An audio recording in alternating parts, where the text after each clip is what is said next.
Voilà, Rolling Foula de l'Espoir Foucache, Jonathan Banja ou encore Joël Tamboué. Mais Marcy Chamba, son absence, est-ce que ça peut aussi peser dans la façon de jouer? Parce que c'est lui qui était le maître joueur à l'Afro-Basket. Tout tournait autour de Marcy Chamba. Bon, par rapport au nom que vous aviez cité,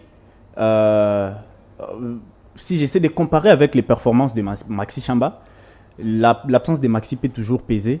D'autant plus que la personne qui scorait plus chez les Léopards, c'était Maxi. Parce que d'abord, Joël Tamboué, lorsqu'il a été formé, c'est vrai, il a réussi des formations des Américains au niveau du Kenya avec l'université des USIU, mais il n'a pas été formé comme poste 1. Il joue poste 1 par défaut, mais Joël Tamboué a été formé comme poste 2. C'est dit que c'est des joueurs, il y a des transitions qui se font lorsque le meneur, soit il est fatigué, ou il y a un système qui permet peut-être au meneur d'être libre. C'est là maintenant que le poste 2 prend la balle. C'est ça maintenant Joël Tamboué. C'est dit que Joël Tamboué n'est pas poste 1 d'habitude. Et nous avions vu des failles lors de l'Afro-Basket avec Joël Tamboué. C'est dit que quand tu es poste 2, tu es comme, on considère comme tu es ailier. Tu peux être poste 2 ou poste 3. Tu es comme ailier. C'est dit que c'est toi peut-être de finir la balle. Ou c'est à toi peut-être de créer des brèches pour donner la balle au pivot. C'est vrai, c'est le même rôle que joue le meneur des jeux. Mais souvent, les postes 2, le poste 3 ont été égoïstes. Et Joël Tamboué, c'est un égoïste. Pas égoïste dans le sens de quelqu'un qui ne donne pas, mais dans le sens des jeux. C'est quelqu'un qui, quand il a la balle, il ne regarde pas de gauche à droite, il veut aller jusqu'au bout sans pour autant regarder ses coéquipiers. Et c'est ce qui a fait à ce que Joël Tamboué ait beaucoup plus de pertes de balles lors de l'Afro-Basket. Donc, on peut mettre de côté déjà Joël Tamboué au poste 1. Malé Lamoutouale, présélectionné lors de l'Afro-Basket, lors des préparations pour l'Afro-Basket Kigali. Et puis après, il était à Tunis, on a entendu que Malé ne jouera plus. Il n'y a pas eu communication pour dire voilà, Malé n'a pas été pris parce que Malé est parti lorsque Maïka Bongossi était parti. Ouais. C'était un groupe de gens qui se sont révoltés à Tunis, qui ont dit bon, nous n'allons plus être là. Et le départ de Maïka Bongo a révolutionné les autres et ils sont partis.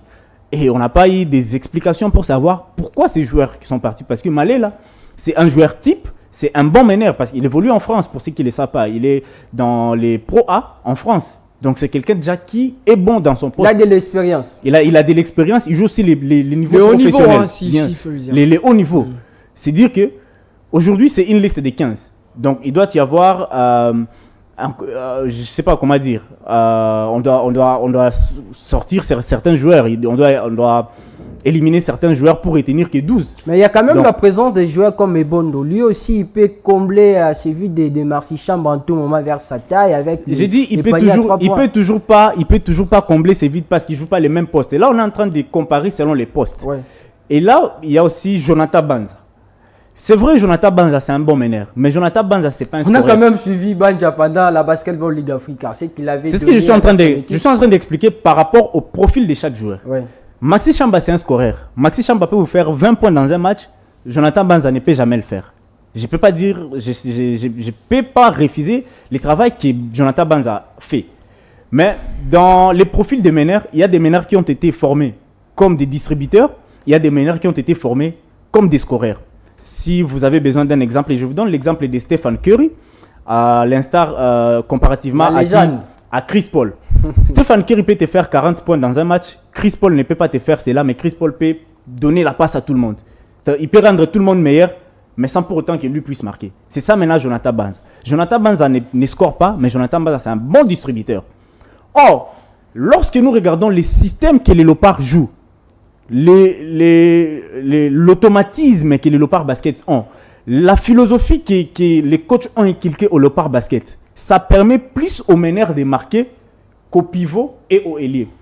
Voilà pourquoi nous avions vu, même toujours avec Maxi Chamba lors de l'Afro-Can, avec le coach Charlie Bouzangou, c'est Maxi qui marquait beaucoup plus. Voilà pourquoi il a été même MVP. On l'appelle MVP parce qu'il a beaucoup plus joué que les autres. Il a beaucoup plus marqué que les autres. Parce que les systèmes que les Léopards jouent, ça permet aux meneurs de marquer plus que les ailiers et les pivots. Donc si aujourd'hui, on n'a pas un bon meneur au sein des Léopards Basket, même pour ces éliminatoires, les pivots aussi auront un sérieux problème. Parce que nous avions un basket qui ne nous permet pas d'avoir assez d'espace pour aux joueurs de s'exprimer. C'est-à-dire que nous avions encore un basket archaïque où les pivots ne peuvent pas s'exprimer. C'est-à-dire qu'il n'y a que le meneur qui peut s'exprimer, à défaut les ailiers. C'est ce qui a tué aussi notre basket. Et je pense que la fédération doit avoir aussi des journées où il y a des recyclages, où il y a des formations. On doit dire non, on sort de ces baskets pour aller de l'autre basket. On doit copier normalement la NBA parce que déjà avec la balle, regardez ce que les BC Sport Même Foucache avec fait. les équipes rwandaises aujourd'hui, ce sont des équipes qui exploitent les mêmes systèmes de jeu pour permettre justement aux joueurs à chaque fois quand ils viennent à l'équipe nationale de s'adapter. Bien sûr, c'est ce que je suis en train de dire. Et au Congo, nous avions un exemple, le coach Ravel Mwimba. Je ne fais pas les éloges à ces coachs.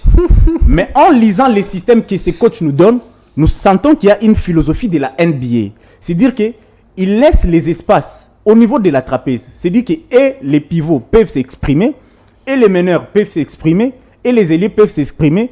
C'est ainsi que vous allez sentir qu'il y a la mobilité sur chaque joueur, que certains joueurs sont là sans pour autant rien faire, mais avec ce système ou cette philosophie, tous les joueurs sont mobiles. Voilà pourquoi vous regardez le BC Sport Foucache lors des éliminatoires de la balle, vous sentiez que et les pivots ils sont mobiles, et les meneurs ils sont mobiles, et on ne sait pas sur qui la balle est en train de tourner. Parce que tout le monde est mobile. Mais c'est ça le grand défaut maintenant des Léopards.